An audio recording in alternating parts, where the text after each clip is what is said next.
오늘 말씀의 제목이 우리의 선교입니다. 먼저 한 가지 질문 드리겠습니다. 성경에 선교라는 단어가 있을까요? 없을까요? 성경에는 선교라는 단어가 없습니다. 없으니까 질문하겠죠. 그죠? 없습니다. 그러나 선교의 개념은 처음 창세기부터 계시록까지 끊이지 않고 계속 이어지고 있습니다. 특별히 오늘 본문 말씀, 이 마가복음의 말씀은 세계 선교학자들이 선교의 대헌장이라고 여길 정도로 대단히 중요한 말씀이기도 합니다. 예수님이 공생애를 시작하시면서 가장 먼저 선포한 주제가 하나님 나라였거든요. 그래서 선교에 대해서 딱 한 줄로 정의를 내리자면 하나님의 나라가 이루어지는 것입니다. 하나님의 나라가 아니던 땅에, 하나님의 나라가 아니던 영혼에 하나님의 나라가 이루어지는 것이 선교입니다. 나라를 이루는 3대 요소가 있죠. 땅이 있고, 국민이 있고, 주권이 있는데 그 중에서 가장 중요한 것은 다름이 아니라 주권입니다. 하나님 나라에서도 마찬가지예요. 가장 중요한 것은 하나님의 주권이 제일 중요합니다. 한국도 전에 일제 36년 동안 주권을 잃어봤지 않습니까? 그때 얼마나 힘들었습니까? 땅도 있었고 국민도 있었지만 일제에게 주권을 빼앗기다 보니까 나라 구실을 못했습니다. 백성들이 얼마나 힘들었습니까? 하나님의 나라도 마찬가지입니다.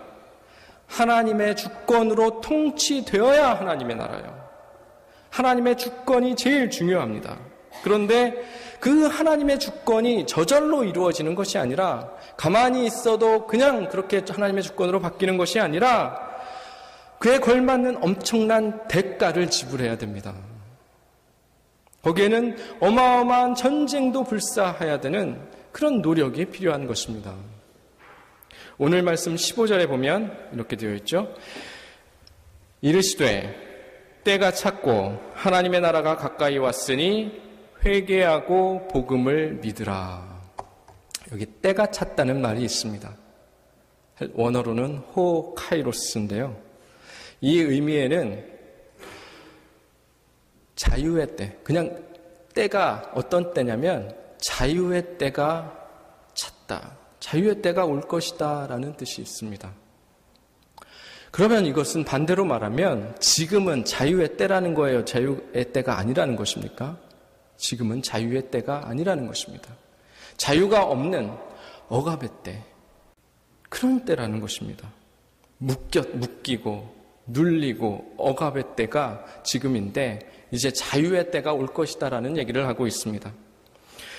여러분, 이것이 바로 세상의 상태입니다.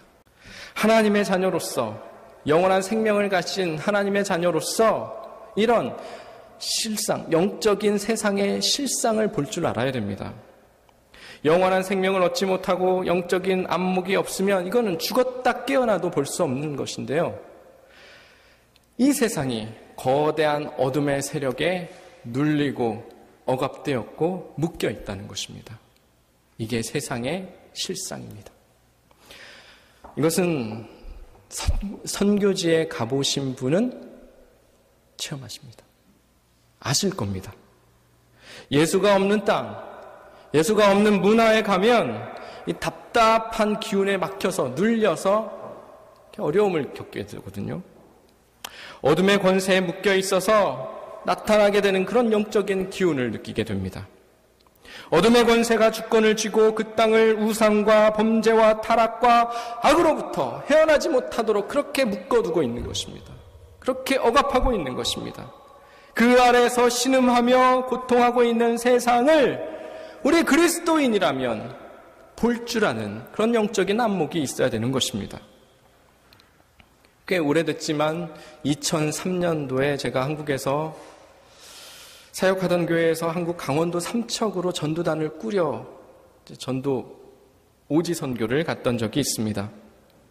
그 전도단 안에는 여러 가지 분과가 있어요. 어린이들을 섬기는 어린이 분과, 청소년 분과, 뭐 침술이라든지 미용이라든지 이런 걸로 봉사하는 봉사분과 여러 분과가 있는데 제가 담당했던 분과는 전도팀이었습니다. 전도분과. 첫날 도착해서 짐을 푸고 여러 가지 준비를 하고 나서 둘째 날부터는 이제 마을로 직접 다니면서 전도를 해야 되는 것입니다. 복음을 전해야 되는 시점입니다. 그런데 둘째 날 자고 일어났는데 그 다음날 아침에 모든 전도팀원들이 무기력증에 빠졌습니다. 마음이 답답하다고 하고요. 몸에서 힘이 다 빠졌다고 하고요. 온몸이 막 팔마디가 쑤시다고 하고 너무 힘들어하는 것입니다. 그래서 좀 쉬었다 하자. 몸이 괜찮아지면 오늘 못하겠다. 이렇게 나오는 것입니다. 이게 몇 달 전부터 함께 모여서 기도하며 훈련하며 정말 열심히 준비한 전도팀이거든요. 그리고 이분들이 보통 분들이 아니십니다. 이 중에는 장로님들이 4분이나 계셨고요. 대부분의 분들이 전도로 노련한 베테랑인 분들이 다 이렇게 핵심들이 모여서 전도팀을 짠 것이거든요. 그런데 그런 분들이 그렇게 쉽게 나가 떨어지더라고요. 복음 전도를 방해하는 기운이 그렇게 강했던 것입니다. 어떻게 했냐면요. 젊은 사람들 불러다가 한 분씩 붙들고 어깨를 다 주무르고 팔다리도 주무르고 열심히 그렇게 몸을 풀어드리고 그리고 나서 함께 열심히 기도했습니다. 이대로는 안 되겠습니다. 우리를 대적하는 영적인 기운이 너무 센데 우리가 이것을 이겨내야 되겠습니다. 그러면서 정말 열심히 기도했습니다. 그곳은 삼척의 초계라는 마을이었는데요. 거기에는 여기저기에 산당들이 많았습니다. 산당을 섬기는 그런 기운들이 사람들도 많았고 정령을 숭배하는 땅이었던 것이죠. 그리고 거기에 주로 젊은 사람들이 사는 아파트촌이 있었는데 알고 보니까 하나같이 가정들이 막 불륜으로 깨지고 얽히고 설켜서 이따금씩 그렇게 해서 범죄도 일어나는 그런 땅이었던 것이죠. 어둠의 세력이 딱 그 땅을 붙들고 있어서 우상과 타락과 범죄로부터 벗어나지 못하도록 그렇게 딱 억압하고 있었던 땅이었습니다.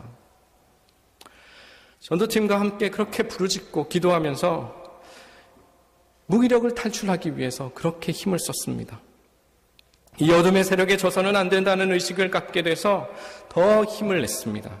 더 철저하게 기도하고 무장을 하고 그렇게 어렵지만 힘들지만 복음 전도를 감당했습니다. 그리고 나서 3박 4일의 전도단을 마칠 때에는 그때 복음을 영접한 사람들이 나왔어요. 꽤 많이 나왔습니다. 그 당시 전도단 결과 보고서를 제가 파일을 뒤져봤는데요. 3박 4일 동안 총 358명을 접촉을 했는데 그 중에 복음을 영접한 수가 99명이라고 기록되어 있습니다. 전도단을 마칠 때 폐회 예배를 드리면서 우리 모두가 그날 밤에 얼마나 감격했는지 모릅니다. 얼싸 안았어요. 우리 권사님들, 장로님들이 막 얼싸 안고 너무 좋아했었습니다.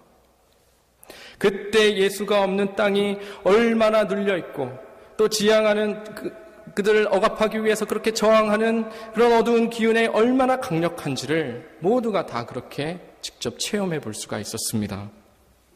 예수의 영을 가진 사람은 우리를 제압하려 하고 있는 세상을 억압하려고 하는 그 어둠의 세력들에 대해서 민감해야 되고 그것을 볼 줄 알아야 되고 알아야 됩니다. 왜냐하면 이것은 그냥 되는 것이 아니라 이건 주권을 뺏느냐 뺏기느냐의 아주 결정적인 문제이기 때문입니다. 베드로 사도도요. 너희 대적마귀가 우는 사자와 같이 두루다니며 삼킬 자를 찾는다고 했습니다. 표현이 재밌는데 우는 사자와 같다고 했습니다.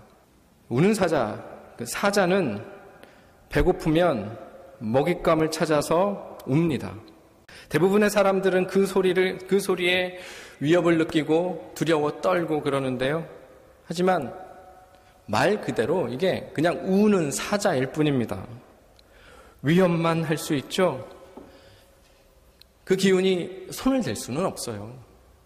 예수 그리스도의 보혈의 공로를 입은 하나님의 백성들은 털끝 하나 건들 수가 없거든요. 그들이 할 수 있는 것은 그저 소리 지르고 위협을 조성하고 공포 분위기를 만드는 것이거든요. 그런데 많은 예수 믿는 사람들이 이거에 쉽게 넘어가는 거죠. 넘어지는 거죠. 지레 겁을 먹는 것입니다. 그저 마지막 발악을 하고 꿈틀대는 것뿐인데요. 그러므로 여러분, 선교는 이러한 영적인 거대한 구도로 봐야 되는 것입니다. 그런데 오늘날 교회들이 이것을 놓치고 있습니다. 너무 많은 우리의 에너지를 교회 내부에다가 쏟으면서 내부 싸움에다 복닥대면서 탈진해버립니다. 소진해버립니다. 커다란 하나님 나라 차원의 영적인 그림을 봐야 되는데 그걸 보지 못하고 그냥 눈앞에 보이는 것 가지고 앙다웅하다가 모든 에너지를 소진해버리는 것이죠. 그래서 이런 불평도 합니다. 교회 안에 이런 일들이 많고 해야 될 것도 많은데 무슨 선교입니까? 그리로 돌릴 돈이 어디 있습니까? 여러분, 그러므로 선교가 무엇입니까? 사탄이 우는 사자처럼 삼킬 자를 찾는 이때에 하나님의 통치가 없는 곳에 하나님의 통치가 이루어질 수 있도록 그런 영적인 싸움을 해나가는 것입니다. 그럼 선교사에 대해서도 좀 생각해 볼 필요가 있습니다. 누가복음에는 나인성이라는 마을에 과부가 살고 있었는데 하나밖에 없는 아들이 죽었습니다. 얼마나 외롭고 쓸쓸한 상황입니까? 아마도 남편을 대신하여 삶의 동반자로서 그 아들을 의지하고 살았을 것입니다. 온 마을 사람들도 같이 나와서 함께 슬퍼하며 웁니다. 그 여인을 위로할 방법이 함께 울어주는 것밖에는 없는 상황인 것이죠. 그때 그 장례 행렬과 그 마을로 들어가는 예수님의 행렬이 마주칩니다. 어떤 행렬입니까? 죽음의 행렬과 생명의 행렬이 마주치는 것입니다. 이때 예수님이 관에 손을 얹으시고 말씀하십니다. 울지 마라. 여러분, 이 모습에는 예수님의 모습에는 율법의 두 가지를 어긴 문제가 있습니다. 관에는 절대로 산 사람이 관에 손을 대면 안 돼요. 그리고 두 번째 문제는 유대 관습에 따르면 장례당하는 사람을 위해서 함께 울어줘야 되는 게 관습이었습니다. 그러나 예수님이 뭐라고 하냐면 울지 마라. 그리고 시체에게 말씀을 하십니다. 일어나 앉아라. 말씀대로 아들은 일어났고 어머니의 품으로 돌아갔습니다. 그런데 여기서 중요한 단어 하나를 우리가 놓쳤는데 예수께서 불쌍히 여기사, 그 슬픔의 현장이 부활의 현장으로 바뀔 수 있었던 것은 주님의 그 불쌍히 여기는 마음으로 시작된 것입니다. 사랑하는 여러분, 하나님의 역사는 인간의 어떤 열심이나 어떤 노력으로 시작되는 것이 아닙니다. 하나님이 불쌍히 여겨주셔야지만 하나님의 역사는 시작될 수가 있습니다. 선교가 바로 그렇습니다. 선교는 우리의 힘으로 하는 것이 아닙니다. 그냥 선교에 대한 어떤 일의 열정과 노력으로 되는 것이 아닙니다. 선교는 이 땅을 불쌍히 여겨주시는 하나님의 마음을 우리가 느끼고 우리 마음속에 그 불쌍히 여기는 마음을 가지고 우리의 선교가 그렇게 시작되는 것입니다. 불쌍히 여기는 마음 없이는 절대로 선교할 수 없습니다. 아무리 공동체가 자산이 많고 돈이 많고 또 사람들이 아무리 많다고 하더라도 절대로 선교 안 됩니다. 우리 안에 긍휼히 여기는 마음, 불쌍히 여기는 마음이 있을 때 그것을 통하여서 하나님의 긍휼이 전해지는 선교가 이루어질 수 있는 것입니다. 오병이어의 기적을 우리는 잘 알고 있습니다. 빈들에 수만 명의 사람들이 허기진 채로 이렇게 널브러져 있습니다. 그때 예수님이 어땠다고 했습니까? 민망히 여기사. 그 모습을 보시면서 예수님께서 민망히 여기셨다고 했습니다. 이거 헬라어 원어로 보면 더 강한 의미가 담겨 있는데요. 창자가 끊어지는 아픔을 느끼사, 그런 뜻입니다. 배고파서 허기진 사람들을 보시면서 얼마나 가슴이 아팠으면 예수님이 창자가 끊어지는 아픔을 느끼셨겠습니까? 이 긍휼히 여기는 마음, 불쌍히 여기는 마음을 갖는 것이 선교의 중요한 자질입니다. 선교사에게 가장 중요한 자격입니다. 여러분, 선교는 어떤 테크닉이 아닙니다. 기술이 아닙니다. 그리고 또 중요한, 선교사에게 있어서 중요한 자질이 있는데 최초의 선교사이자 최고의 선교사였던 사도 바울의 모습을 보면 알 수가 있는데요. 에베소서 3장 7절, 우리 앞에 있는 우리 띄운 말씀 같이 읽을까요? 시작. 이 복음을 위하여 그의 능력이 역사하시는 대로 주신 하나님의 은혜의 선물을 따라 내가 일꾼이 되었노라. 아멘. 사도 바울은 선교사로 따로 부름받은 적이 없었습니다. 이 사람은 최고의 선교사인데 선교사로 해라 이렇게 부름받은 적이 없었습니다. 다메섹에서 부활하신 주님을 만나고 그 안에 새로운 생명이 들어가는 그 순간에 바로 그가 복음의 일꾼이 되었습니다. 그 순간에 선교사로 그가 부르심을 받은 것입니다. 여러분, 이것이 왜 오늘 우리 성도들에게 중요하냐면 우리가 선교사에 대한 오해가 참 많습니다. 선교사 하면 어떤 전문인 사역자, 온 인생을 거기에 투자를 하고 어떤 땅을 위해서, 어떤 민족을 위해서, 나라를 위해서 타문화권의 선교를 감당하는 어떤 전문인 사역자를 생각하는데요. 그런데 성경은 어디에도 선교사를 그렇게 정의한 적이 없습니다. 예수 그리스도를 구주로 영접하면 그 사람은 그때부터 선교사로 쓰신 모습들이 성경에 다 그렇게 나오거든요. 그러므로 우리 모두 다 선교사입니다. 아멘. 여러분이 선교사입니다. 내가 선교사입니다.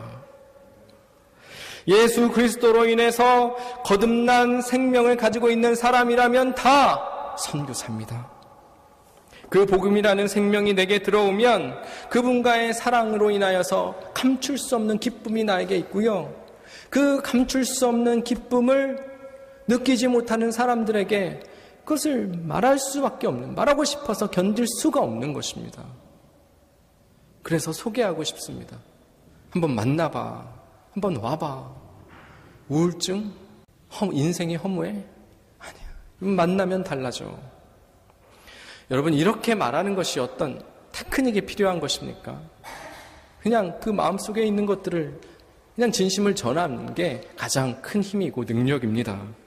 내 삶을 통해 자연스럽게 드러나는 것입니다. 그러므로 선교사가 어떤 사람이라고요?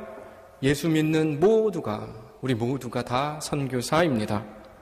여러분들의 웃음 하나, 걸음 하나, 삶의 태도 하나하나가 삶의 현장에서 선교의 재료로 다 쓰임받는 것입니다. 작년에 왔던 그 엘살바도르, 우리가 선교하는 그 엘살바도르 박기창 선교사님께서 여러 가지로 말씀해 주셨는데 제가 가장 힘든 게 뭐냐고 물었을 때 이렇게 말씀하시더라고요. 그 땅에서 사는 게 제일 힘듭니다. 처음에는 거기서 사는 거에 대한 의식 없이 선교하러 간다고 해서 따라갔다는 거예요. 그런데 여러 가지 힘들다가 어느 순간인가 내가 이 땅에서 살아야 되겠구나. 나는 이 땅에서 평생 사는 사람으로 살아가야 되겠구나. 그렇게 딱 마음 먹고 각오를 하니까 그때야 비로소 선교가 시작되더라는 것입니다. 그때 선교가 되더라고 하셨습니다. 여러분, 선교는 다른 것이 아니라 크리스찬으로서 사는 것이 선교입니다. 우리 속에 주님의 통치가 드러나고 주님의 그 따뜻함이 드러나고 주님의 가치가 드러나서 여러분의 그 생업 현장에 하나님의 통치가 나타난다면 그 사람이 진정한 선교사인 것이죠. 다른 게 선교사가 아닙니다. 로마서 전체가 16장으로 되어 있죠. 1장부터 11장까지는 복음의 핵심에 대해서 정말 탁월하게 기록되어 있습니다. 그리고 12장부터 15장까지는 그 복음으로 어떻게 살아가야 되는지 실천, 복음의 실천에 대해서 기록되어 있습니다. 그러면 마지막 이 16장은 어떤 것입니까? 16장 우리 한번 펼쳐보실까요? 로마서 16장 보시면 아시겠지만 이 로마서 16장에는 특별한 얘기가 나오지 않습니다. 사람들의 이름만 쭉 나열되어 있다시피 합니다. 족보도 아닌데 사람들 이름이 이렇게 많이 나오는 성경이 없어요.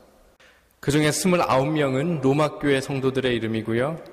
나머지 8명은 고린도교회 성도들의 이름입니다. 그런데 여러분, 이 바울이 이 아까운 공간을 할애해서 이 사람들의 이름을 왜 이렇게 쓰고 있습니까?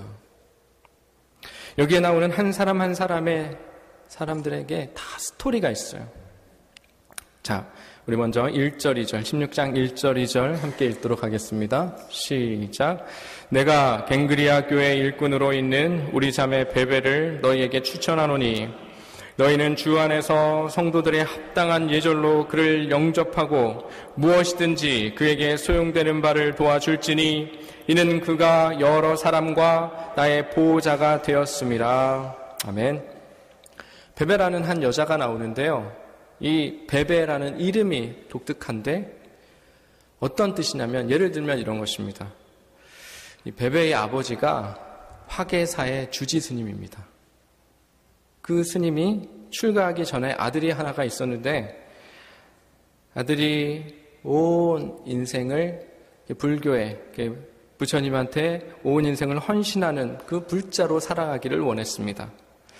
어렸을 때부터 화계사에 늘 이렇게 데리고 들고 다니면서 천배도 시키고 불교의 핵심 교리들을 철저하게 가르치고 깊은 지식을 갖게 했습니다. 아버지는 앞으로 자신의 뒤를 이어서 그 아들이 훌륭한 고승이 되기를 바랬습니다. 그래서 아이가 태어날 때부터 그 이름을 김화계, 절의 이름을 가져다가 붙였습니다. 베베라는 이름이 바로 그런 이름입니다. 우상을 숭배하는 유명한 템플, 그 성전의 이름을 가져다가 붙인 것입니다. 그런데 어느 날 베베에게 사도 바울을 통해서 복음이 임한 것입니다. 그래서 이 베베가 교회의 일꾼으로 지금 사도 바울에 의해서 추천이 되고 있는 것이죠. 또 이어서 3절에는요. 어떤 사람들이 나오냐면 브리스가와 아굴라라는 사람들이 나옵니다. 이 사람들이 어떤 사람인지 4절을 보면 나오는데요. 4절도 우리 같이 읽어보도록 하겠습니다. 시작. 그들은 내 목숨을 위하여 자기들의 목까지도 내놓았나니 나뿐 아니라 이방인의 모든 교회도 그들에게 감사하느니라. 이 브리스가와 아굴라가 어떤 사람이라고요? 바울을 위해서 목숨도 아끼지 않았던 평생의 동역자였던 것입니다. 이런 식인 거죠. 16장에 나와 있는 이 39명의 사람들의 이름이 다 이와 같이 사도 바울의 복음을 접하고 그 복음으로 변화된 사람들이 쭉 나열되고 있는 것입니다. 그러면 지금 사도 바울의 평생 복음 들고 산 그 인생이 어떤 걸 남겼다는 것을 얘기하는 것입니까? 보십시오. 복음을 설명했고 그 복음을 가지고 살아서 마지막에 남은 16장에 이름이 쓰여 있습니다. 그럼 사도 바울의 삶에 남긴 것이 무엇이라는 것입니까? 사람이라는 것입니다. 바울은 어떤 대단한 건물을 남긴 것이 아니었고요. 어떤 명성을 남긴 것이 아니었고요. 바울은 평생을 통해서 남긴 것이 바로 이 복음으로 변화된 사람들이었다는 것입니다. 사랑하는 여러분, 여러분은 무엇을 남기시렵니까? 집 남기시겠습니까? 아니면 돈 많이 벌어서 어떤 유산을 자식들에게 남기시렵니까? 우리가 남길 수 있는 가장 가치 있는 것은 나 한 사람으로 인해서 조금이라도 변화된 사람들입니다. 나 때문에 예수 믿고 나 때문에 완전히 변화된 삶이, 그런 사람이 생기면 그 얼마나 우리가 가치 있는 인생을 산 것이겠습니까?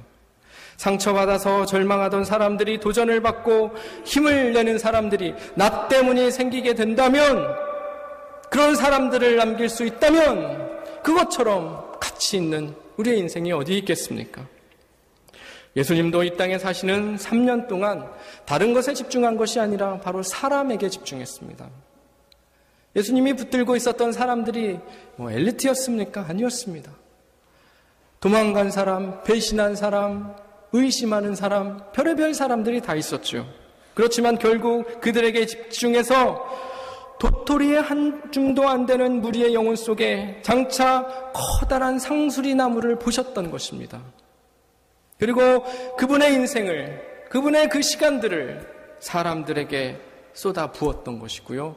그 쏟아 부었던 시간들의 열매로 나타나는 것이 사도행전인 것이에요. 사도행전이 어떤 대단한 사도들을 소개하며 사도들을 설명하기 위해서 쓴 것이 아니라 예수님의 그 공생애가 남긴 열매들이 어떤 것인지, 어떤 교회로 남았는지, 어떤 인물들이 남았는지를 보여주는 게 사도행전입니다. 마지막으로 한 가지 얘기만 하고 말씀을 맺도록 하겠습니다. 1956년 시카고 쪽에 아주 유명한 명문 휘튼 칼리지 수석으로 졸업한 짐 엘리엇이라는 사람이 있었습니다. 그가 졸업한 후에 친구 4명하고 남미 중에서도 가장 험한 나라 에콰도르로 거기에서도 가장 잔인하다고 하는 식인 부족 아쿠아족이 있는 곳으로 경비행기를 타고 들어갑니다. 그런데 식인 부족 아쿠아 부족에게 복음을 전하기 위해서 들어가자마자 그들은 실종됩니다. 며칠 후에 슬픈 소식이 전해왔는데 5명 모두 들어가자마자 참혹한 죽음을 당했다는 소식이었습니다. 복음을 전하는 기회도 얻지 못한 채 너무도 아쉽게도 어이없게도 죽은 것입니다. 사실 그들은 철저하게 무장을 하고 들어갔습니다. 총과 칼로 무장을 했었습니다.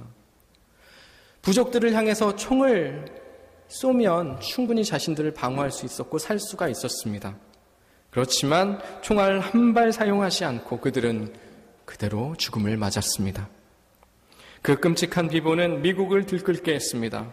신문에서는 난리가 났습니다. 여론이 막 들끓습니다. 어느 기자가 이런 제목으로 사설을 썼습니다. What a waste. 이게 웬 낭비입니까? 이게 무슨 낭비인가? What a waste. 장래가 촉망되던 이 젊은이들이 대학을 졸업하자마자 꽃도 피워보지 못하고 죽음을 당한 것에 대해서 여론은 선교 정책을 비난했고 그동안 교회 지도자들이 해왔던 선교의 방향을 비난했습니다. 하지만 여러분, 이야기는 여기서 끝나지 않습니다. 죽은 그 5 선교사의 아내들이 그 후에 철저하게 훈련이 되어서 다시 그 땅에 선교사로 들어가게 됩니다. 그리고 아쿠아 부족은 결국 그 여인들에게 감동이 되어서 예수를 믿고 영접하게 됩니다. 부족의 주장이 그 숨진 짐 엘리엇의 아내인 엘리자베스에게 이렇게 질문을 합니다. 당신들은 도대체 무엇 때문에 이 고생을 했습니까? 그때 엘리자베스가 이렇게 답을 합니다. 우리 남편들은 이곳에 당신들에게 하나님을 알려주기 위해서 왔습니다. 당신들이 그들을 죽여서 뜻을 이루지 못했는데 우리는 남편들이 그렇게도 하고 싶었던, 당신들에게 그렇게도 전하고 싶었던 말을 전하기 위해서 왔습니다. 그게 무엇입니까? 주장이 묻습니다. 그때 예수님은 당신을 사랑하십니다. 이것이 복음입니다. 그리고는 미국으로 돌아와서 What a waste라고 사설을 쓴 기자에게 남편의 일기 한 편을 보내줍니다. 남편이 휘튼 대학 시절에 재학 중일 때 이런 끔찍한 죽음이 있을 것이라고는 상상도 하지 못했던 어느 날에 적었던 일기 한 토막을 보내줍니다. 그 중에 한 구절을 제가 읽어드리겠습니다. 영원한 것을 위해서 영원하지 못한 것을 버리는 사람을 어리석다고 하지 마십시오. 이 쓸모없는 나뭇개비에 불을 붙여주시고 제 삶을 주의 영광을 위해 태워주시옵소서. 저는 오래 사는 것보다는 주님을 위해 풍성한 삶을 살기를 원합니다. 이 짐 엘리엇이 선교지로 떠나기 전에 학창시절에 일기장에다 썼던 글인 것이죠. 그런데도 놀랍게도 그 짐 엘리엇을 비롯한 그 5 선교사를 죽이는 데 앞장섰던 5명의 그 부족민들이, 원주민들은 다 예수님을 영접하고요. 그 중에서 5명 중에 4명이 목사가 되고 1명은 전도자가 되었습니다. 그리고 이들에게 세례를 베풀었던 사람은 5명의 선교사들 가운데 네이드 세인트라는 사람의 아들, 하버 스티브스 세인트라는 사람이 그곳에 다시 선교사로 들어가서 이 5명에게 세례를 주었습니다. 그 세례를 주는 시간은 참된 회개의 시간이었고, 참된 용서의 시간이었고, 참된 선교가 완성되는 순간이었습니다. 여러분, 이 이야기는 유명한 영화 창끝이라고 하는 영화로 소개된 실화입니다. 여러분, 말씀을 정리하겠습니다. 오늘 3가지만 꼭 기억하실 수 있기를 바랍니다. 첫 번째, 선교는 우리에게 예수 없는 사람들을 향한 긍휼함이 있어야지 시작될 수 있습니다. 말로만 우리가 선교 떠들어 왔는데요, 제대로 시작되지 않은 것 같습니다. 우리 안에 예수 없는 사람들을 향해 갖는 그 불쌍한 마음, 긍휼한 마음이 생겨야 되겠습니다. 그게 없으면 백날 우리가 떠들고 돈을 보내고 한다고 해도 그것은 진정 선교하는 공동체가 될 수 없습니다. 우리 마음이 그런 준비가 있었으면 좋겠습니다. 두 번째, 예수를 영접한 그 순간부터 우리는 선교사로 이미 부르심 받았다는 사실을 기억하시기 바랍니다. 선교, 난 아무것도 아니야. 나하고는 상관없는 것이야. 그게 아니라 우리는 이 땅 가운데서 우리가 밟고 있는 이 땅에서도 선교사로 살아가는 것입니다. 그리고 마지막으로 선교는 장소로 부름받은 것이 아니라 사람에게로 부름받은 것입니다. 우리는 이 생각을 좀 바꿔야 됩니다. 선교가 어느 나라, 어느 민족, 어느 장소, 그곳으로 가야 되는 게 선교가 아닙니다. 선교는 장소로 부름받은 것이 아니라 예수 없는 사람들에게 부름받은 것입니다. 여러분 가까이 있는 그 사람이 있다면 그에게 여러분은 선교사인 것이죠. 그래서 우리가 남겨야 될 것은 어떤 건물도 아니고요, 어떤 유산도 아니고 우리가 남겨야 될 것은 한 사람인 것입니다. 많은 사람, 많은 열매, 여러분 남기시는 여러분 되실 수 있기를 주님의 이름으로 축원드립니다.